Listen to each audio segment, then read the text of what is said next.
爆牛腩啊，真係好鬼治癒。雖然佢唔係乜鬼和牛啊嗰啲啦，但係咧飄入出嚟嗰種牛油味好鬼香。咁有啲人話 sit still 咁樣啦，即係定咗喺度唔喐啊。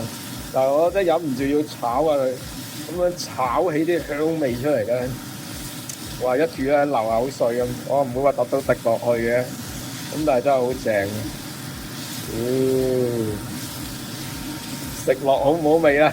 因為啲牛肉唔係特別靚咧，就要燜耐啲先得啦。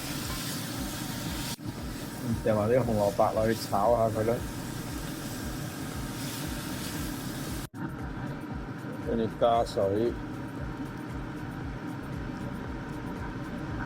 啲汁多啲都冇問題嘅，因為咧可以嚟咧可以淥菜，跟住加呢個白蘿蔔，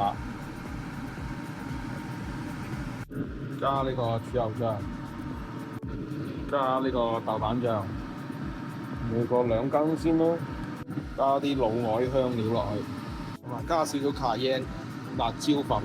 落埋啲菇菇落去咯，都壞啦！如果唔係，落3小羹糖啊，落啲料理酒。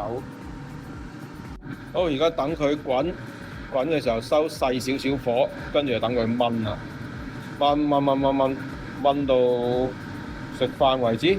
而家3點，咁啊6點半咁啦。好，滾起啦，咁就冚蓋，收翻細火。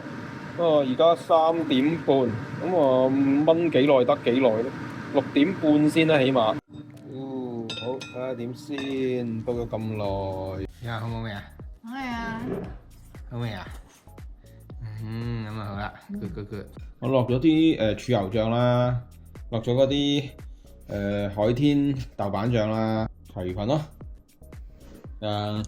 仲有酒啦，同埋嗰個撲街雞嚟啊！好味。啲牛都好腍啊。good。棒走咗好多肥肉啊。牛腩好味。我成日覺得牛腩盅白飯好正，國產米。正。雖然唔係國產牛，係加拿大國產牛。